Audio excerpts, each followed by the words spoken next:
топқа ат беріп қояйық. Сіздердің топтың аты картошка. Нарқолы өзіміздің картошка. Сіздердікі қияр.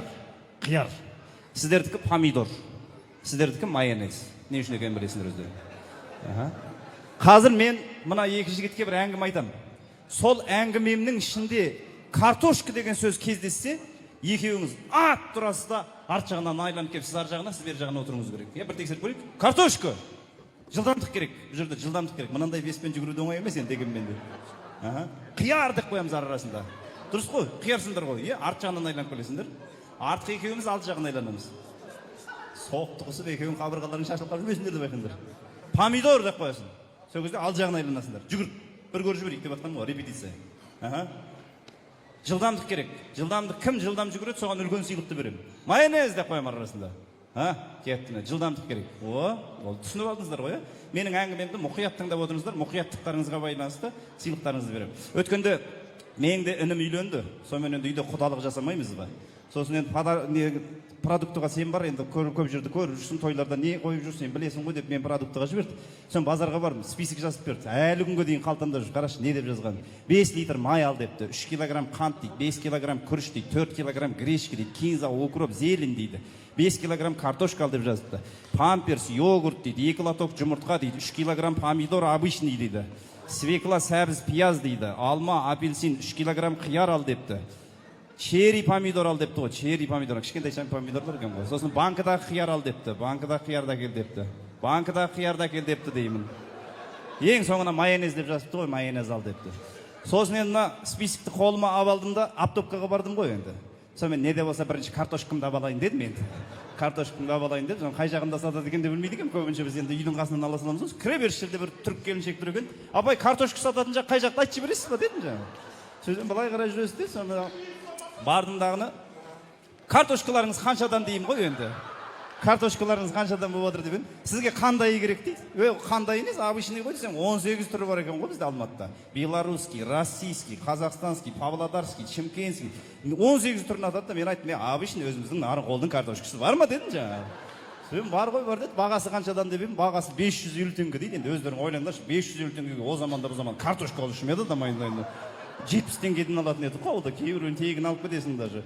Сонымен айттым енді, неге бұл қымбат деймін ғой, неге қымбат, неге 550 теңге десем, бұл картошкаға химикат қосылмаған деді ғой.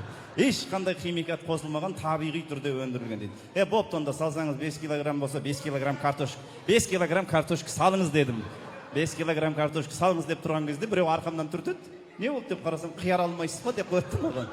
Мен айтып отырмын, есің дұрыс па, қияр алған несі, мен картошка алып тұрмын ғой, мына жерде картошкамда болайын да. Содан кейін қияр аламын ғой деп қоямын жаңа. Бір шетінен ойлап қоямын, үйде бір 3-4 килограмм помидор бар болатын. Сол помидорды жақсылап турап, қиярды жақсылап турап, тұзын сеуіп, бір майонезін салып жіберсем, бір әдемі салат бола ма деп ойлап қоямын енді. Сөйтіп ойланып тұрған кезде ана кісі мен түртеді, не айтып кеттіңіз, сіз картошка алып тұр едіңіз ғой дейді шын. Сөйтіп, болды, сала беріңіз картошкаңыз деп тұрдым да. Үйде келіншегіме звондаймын ғой енді. Не тамақ жасайын деп жатсың деп. Сөйтсем, жаркое жасайын деп жатыр. Жаркое деген білмейді екенмін. Ол неден жасалады десем, еттен картошкадан ғой дейді жаңағы. Сонымен мен айттым, қанша адам шақырып жатсың деп, бір 30-40 адам келеді ғой құдалыққа енді. Сонымен айттым, 5 килограмм картошка аз болып қалмай ма дедім. Мейлі, онда көбірек алсаң ала сал деді. Енді сенің айтқаныңды алып жатырмын деп едім, келесі апта тағы баратын шығарсың дейді. Ой, келесі апта желайым жоқ, осы жол ала салайын картошканың бәрін дедім да. Бір мешок картошка саңызшы дедім ғой жаңа. Негізінде бар ғой Қалеке. Мына қияр, помидор деген нәрселер кішкене витамин ғой ол. Жеген адамға витамин да. Ең мына асқазанды құртатын майонез екен ғой бұл жерде. Сол майонез асқазанға гастрит, ана-мына деген аурулар тудырады екен. Сөйтіп жаңа телефонмен звондап сөйлесіп тұрған кезде майонез алуды ұмытпа деді. Бопты, алсам алайын деп жаңа молочный жаққа барып та қандай майонез алайын дедім енді. Қандай майонез алайын деп, есім дұрыс па? Бұрыннан 3 желания деген жеп жүрміз ғой. Мен айттым, өткендегі аптада мен ряба деген майонез әкелдім ғой дедім де.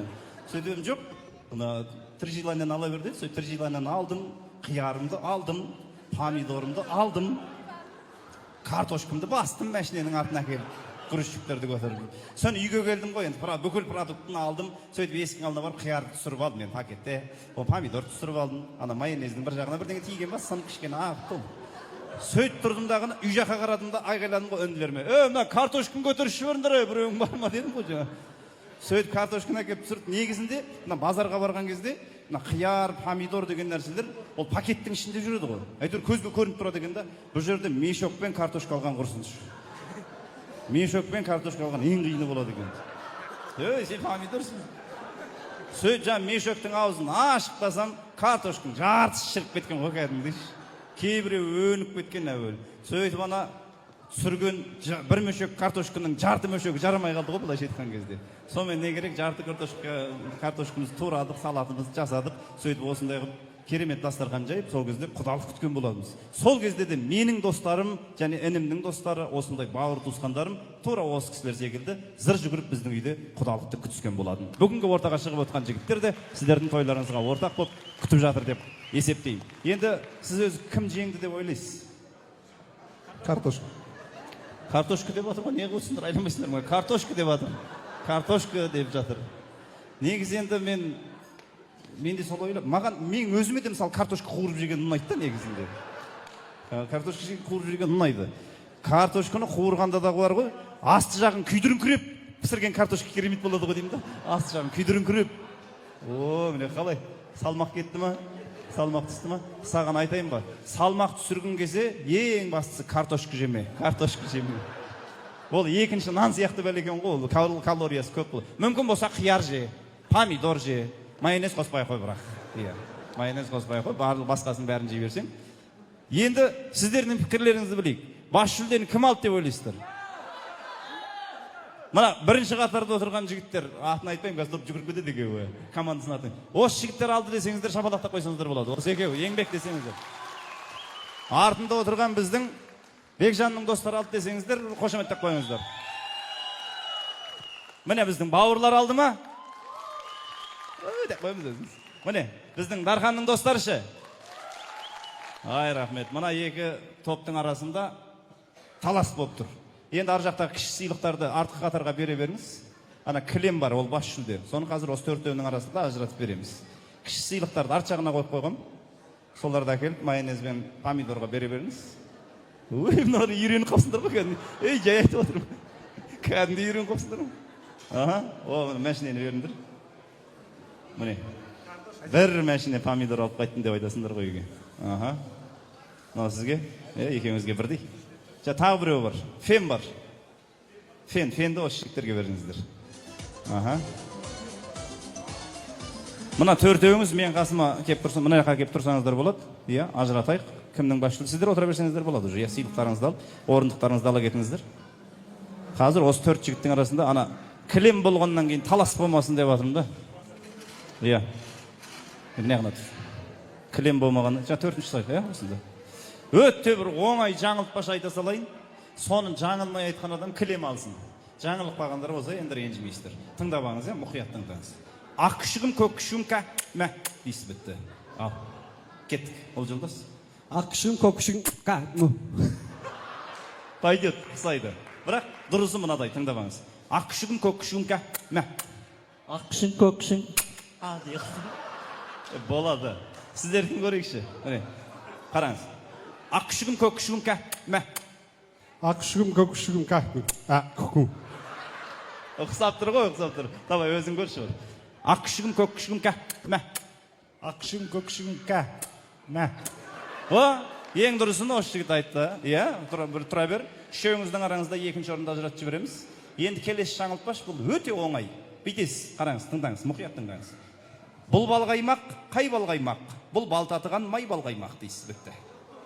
Бұл балғаймақ, қай балғаймақ? Бұл балтатыған май балғаймақ. Оңайынан құтып кеткен дұрыс болды.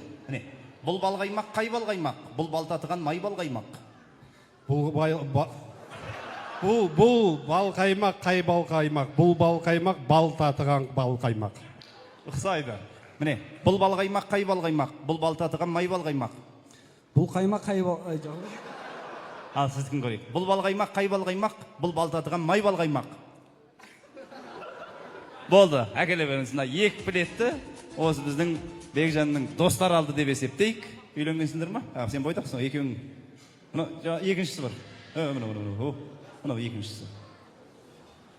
Және біздің Алматы кілем ашық акционерлік қоғамының демеушілігімен ұсынылып отырған екі бірдей кілеміміз бар. Соны я, ол әділетті болсын.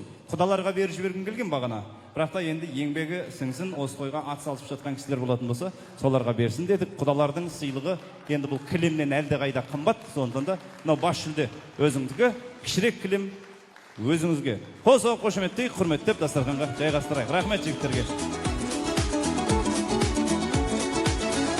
Дархан бағана кірмәшінен алдыра бер.